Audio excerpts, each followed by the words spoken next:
Assalamualaikum warahmatullahi wabarakatuh.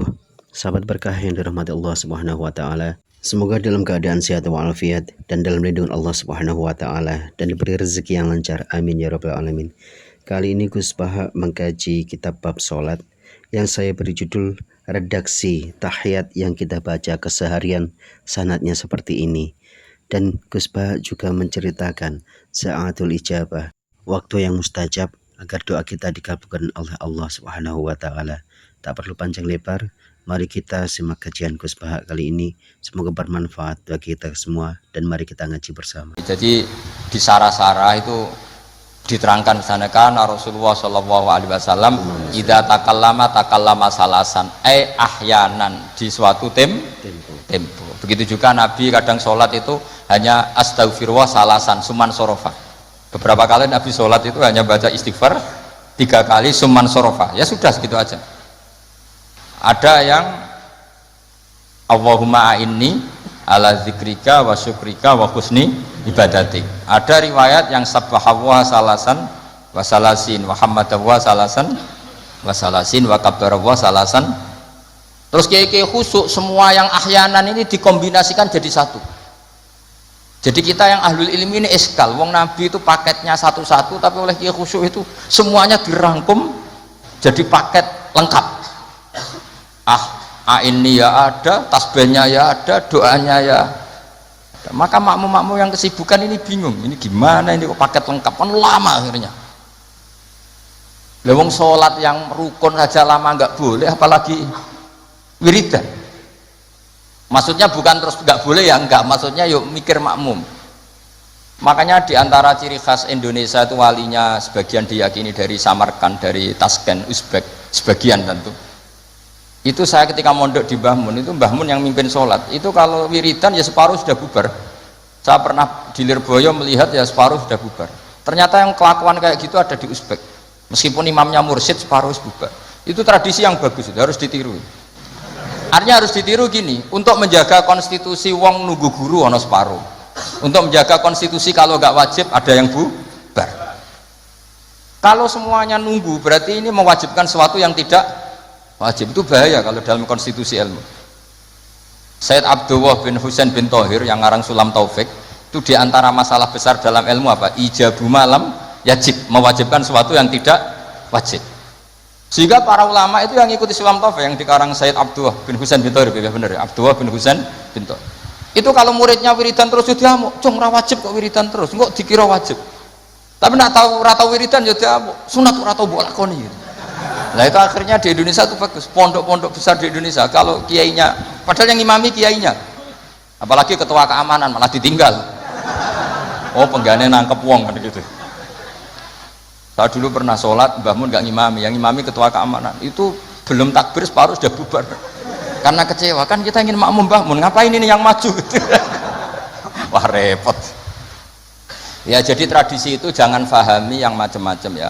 Bubar separuh, anggap saja menjaga konstitusi ilmu bahwa tidak boleh yang nggak wajib berstatus wajib. Tapi yang tetap wiridan ya monggo, mungkin tidak punya kesibukan. Sehingga Quran itu fleksibel. Orang baik itu siapa? Orang baik adalah yadhkuruna wa qiyamau wa qu'udau wa ala junubihim. Jadi wiridan tidak harus lungguh, sambil berdiri ya boleh, sambil jalan ya boleh. Fa idza qudiyatis sholatu fantasiru fil ardi wabtahu min fadlillah wadhkurullaha katsiran. Itu ayat wadhkurullaha katsiran itu setelah fantasiru ya sudah, kalau mau bubar ya bubar enggak apa-apa. Tapi harus selalu ingat Allah. Jadi dulu itu ulama dulu itu rileks. Makanya di kenangan hadis-hadis sahih, faminna man kada, sebagian kita begini, sebagian kita gini. Padahal itu masih disaksikan Rasulullah Shallallahu Alaihi Wasallam, karena nggak boleh ijabu malam yajib. Dari Sayyid Abdullah bin Husain bin Thohir, pengarang Sulam Taufik, di antara kesalahan dalam ilmu adalah apa? Mewajibkan sesuatu yang tidak wajib. Sehingga Rasulullah saking menjaga konstitusi itu, Rasulullah itu figur yang luar biasa. Sampean sowan bupati atau sowan kiai bar rokok bar tangi turu, kira-kira sopan apa enggak? Enggak sopan kan? Harus sikatan dulu. Sebab itu normalnya sikatan itu wajib kalau mau sholat. Mau sowan kiai wes sikatan. Tapi Nabi kalau mewajibkan sikatan maka melanggar konstitusi ilmu, karena mewajibkan sesuatu yang tidak Padahal Nabi berhak karena beliau Nabi musyarrek. Tapi Nabi ngendikannya kelihatan ngeper. Tapi ngeper ini menunjukkan Nabi betapa mutabakhir fil ilm. Laula an asyukko ala ummati la amartuhum bisiwak inda kulli sholatin. Umpama gak masakoh ning umatku siwak tak wajibno. Karena secara etika harusnya wajib. Tapi secara konstitusi nyatanya tidak wajib. Nah karena baina ini kira mana nih baina? Ya antarane iku be antarane iku Nabi ngendikane laula an asyukko. Nabi itu suka qiyamul lail, itu suka sekali, bukan enggak sekedar suka. Sehingga beliau qiyamul lail di masjid. Tapi ketika sahabat ikut qiyamul lail lagi, Nabi enggak keluar lagi. Karena takut dianggap wajib. Itu Nabi.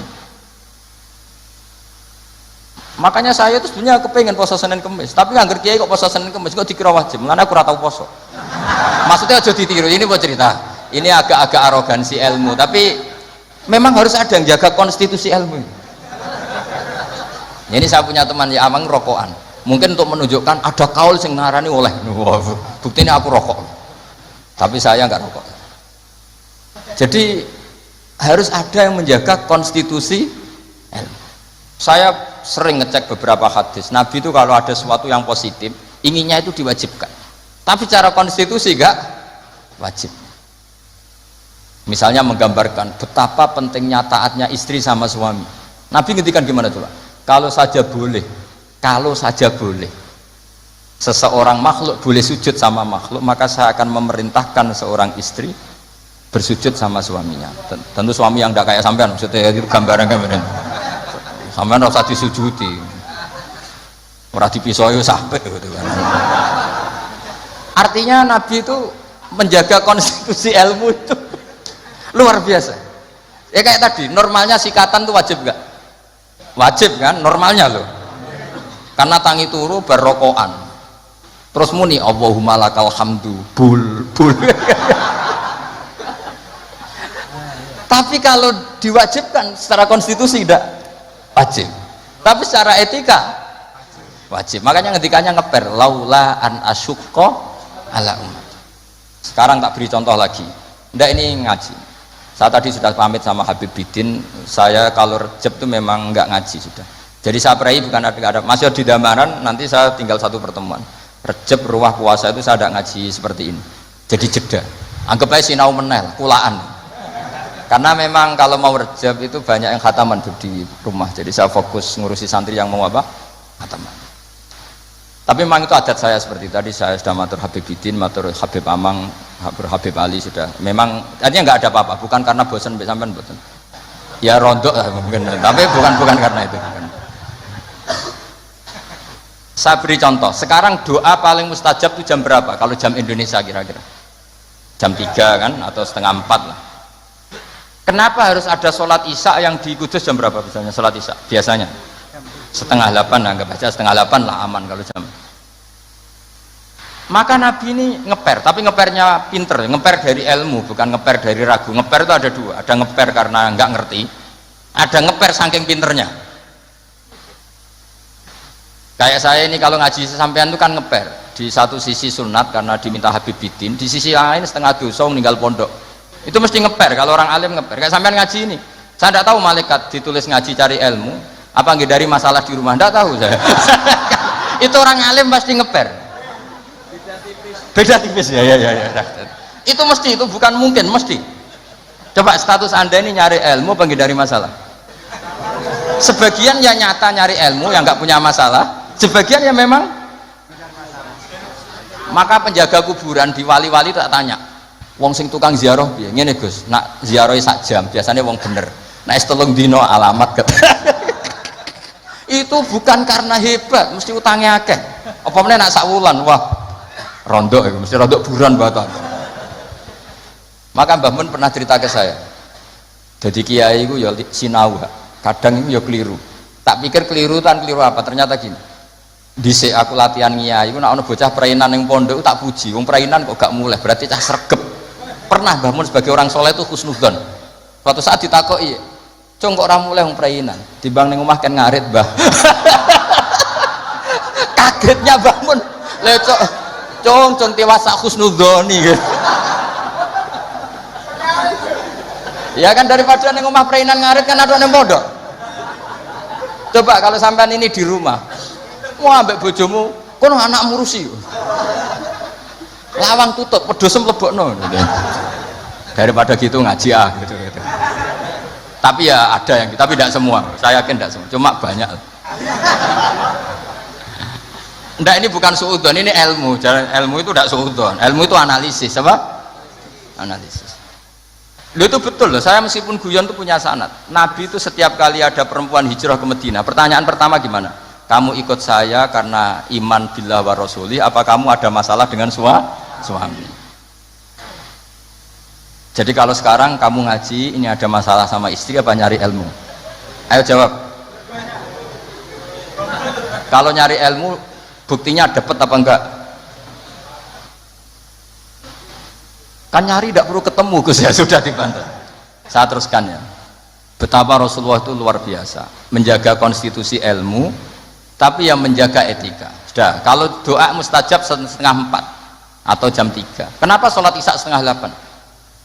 Yang di waktu yang tidak begitu itu Nabi pernah sholat isya itu 3:30 kalau jam Indonesia kira-kira. Sampai Umar masyhur itu.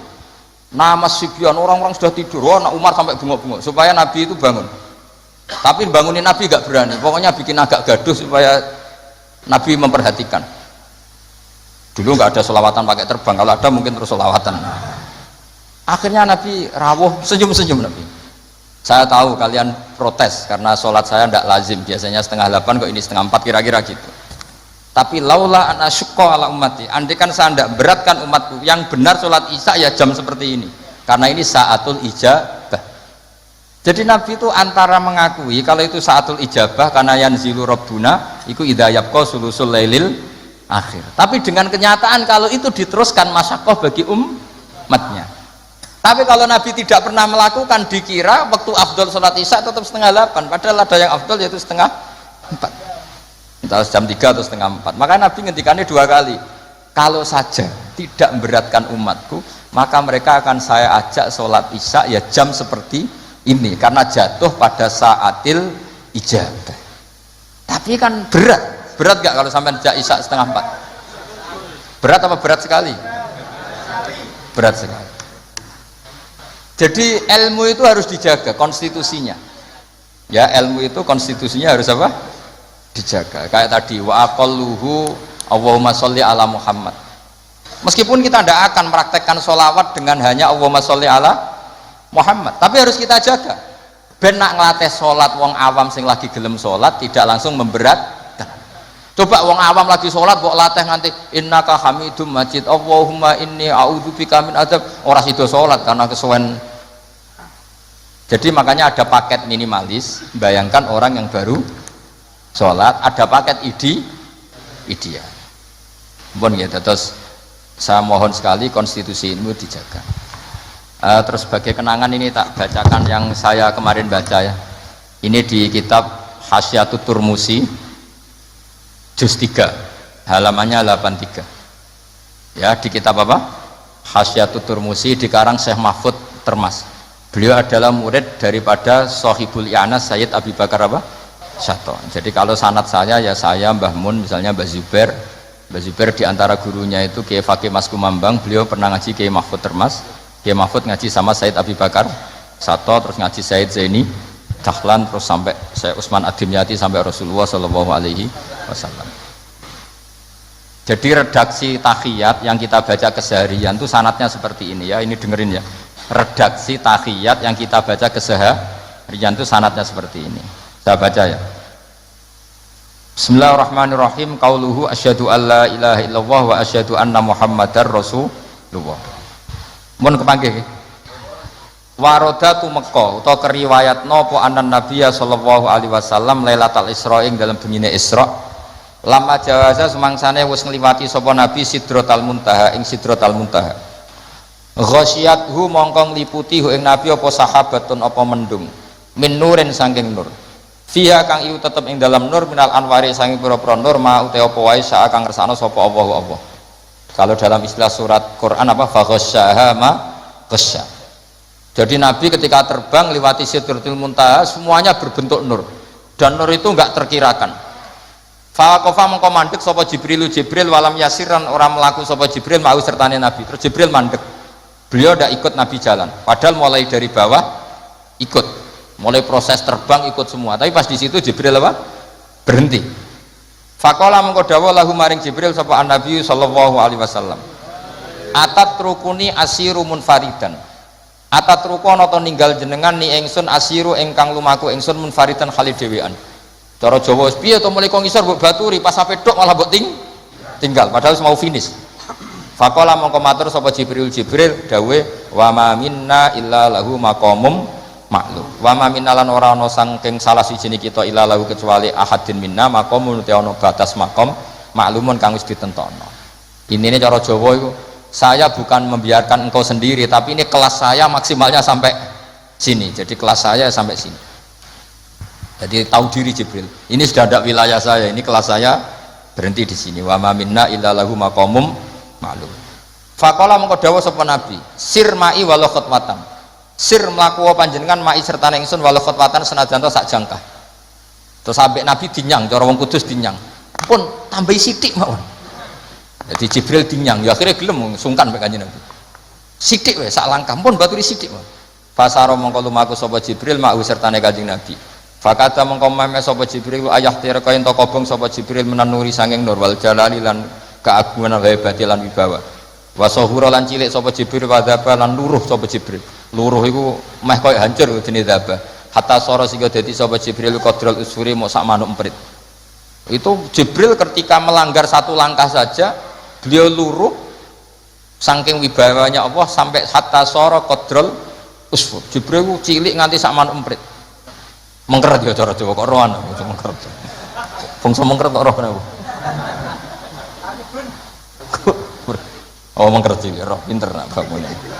Repot ya. Umat itu macam-macam. Ana roe mengkeret barang ya.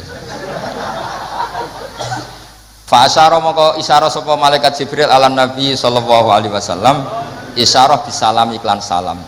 Bi ayu salima.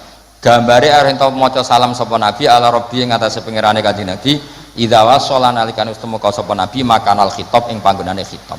Jadi ketika Jibril enggak bisa ngawal sampai situ ya sudah jenengan saatnya kirim salam atau membaca salam untuk Allah Subhanahu wa taala. Terus faqala falamma wasala mangko semangsane temeka sapa Nabi sallallahu alaihi wasallam ilahi maring makanal khitab atau ilahi ila makanil khitab qala mangko dawuh sapa Nabi at-tahiyatul mubarakatus sholawatut thayyibatu lillah. Kula maknani nggih. At-tahiyatu te segalane ruba-ruba al mubarakatu kang berkah kabeh. As-sholawatu kang penuh dengan rahmat tazim atau ibatu kang suci kabeh iku kabeh lillahi kagungane Allah. Segala kebaikan, segala keberkahan, segala kehormatan, segala kesucian namung kagungane Allah Subhanahu wa taala.